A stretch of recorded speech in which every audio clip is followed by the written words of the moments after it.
Hey everybody, Ben here from DMC Films and Cineblock Studios, and today we're talking about the basics of studio lighting.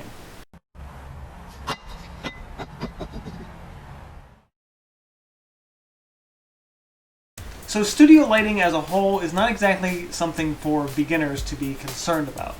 Whether you're in a basement area like I am, you're painting in a garage, in a second bedroom, in a living room, family room, outside, whatever, it's not something that it's not the first thing you consider. So it is in a lot of ways a specialty field.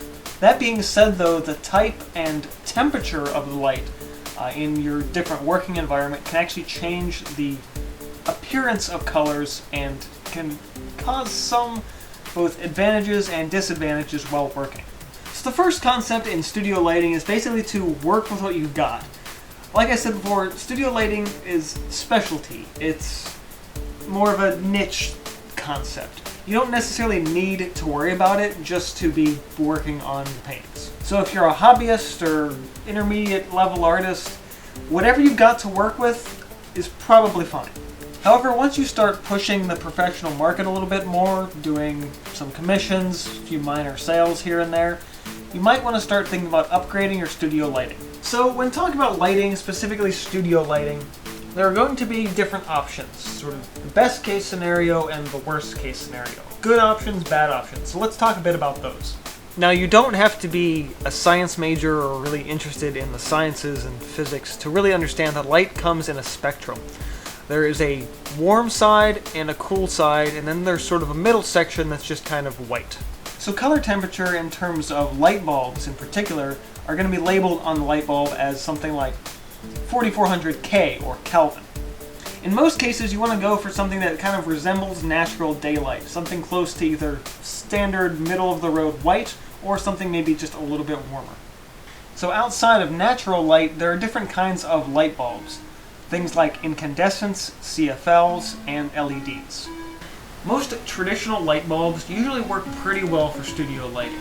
Occasionally they can be a little bit too yellow on the spectrum, which is a very interesting idea. If you want to stay away a little bit from the old-fashioned light bulb, you might want to think about something like LEDs, which at first seems really good because they're nice bright lights. However, the LED bulbs in most cases are far too blue to do any kind of major color work with them. And if you're working on a lot of bright colors, specifically yellows and whites, not only is it going to distort your colors, it's also going to hurt your eyes. Now, if your main focus is color accuracy, you're probably going to want to go with a CFL or compact incandescent, basically the modern spirally tube light bulbs. Aside from being great in color accuracy and the fact that you can really choose the different color temperature a lot better than you can on some other bulbs, it's also an energy saving bulb, so it's going to help you out in the long run on your electric bill. It should be noted though that many CFL bulbs can be a little bit too bright for studio use, and if you're working specifically on a white section of canvas or paper, it can create too much bounce lighting and again cause eye strain over time.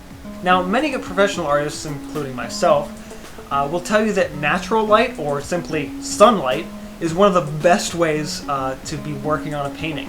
And while, yeah, it's a really great thing to do, please work in natural light as much as you can. One, not everybody has the luxury of painting during the daytime, and two, natural light has a pretty big drawback in that it changes, both in color temperature as well as in shadows and where it's coming in from different windows in your house depending on what time of day it is. So while sunlight is a really great way to work on your pieces, the changing light of day, specifically close to sunrise or close to sunset, when you're getting sort of gold and red colored lights coming in, again, they will change the overall color of your working environment and can kind of screw your color accuracy up a little bit again. A good way around this though is to get natural light lamps. This is both a very popular choice among artists as well as a highly recommended one by me and many others. Okay, so this is a kind of a lot of information and a lot of maybe jumbled information. So you might be thinking, alright, those are all the different bulbs and things and whatever.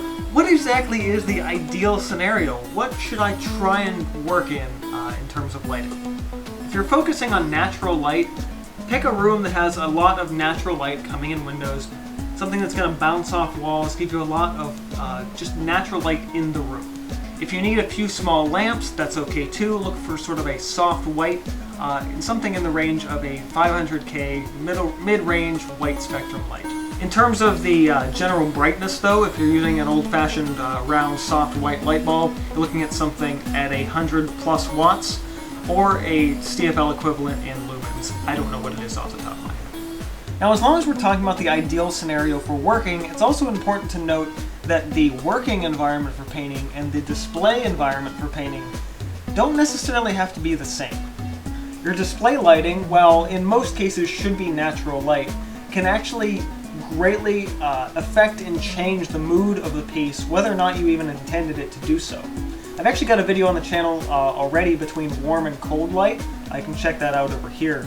It's basically talking a little bit about displaying your piece in cold versus warm light and how much that color shift actually happens. So I have been able to recommend a lot of great options for you guys, but you might be wondering more specifically, what do I really recommend? So in talking about suggestions and what you should do, well, just as an example, here in the studio I have large overhead fluorescent tube light bulbs. These ones in particular sit a little bit cooler on the color spectrum. The ones on the other side of the room actually sit a little bit warmer. In general though, these are actually pretty good bulbs to have for a art and painting environment. One, because they provide quite a bit of light and you don't have to worry about too many shadows and other things happening.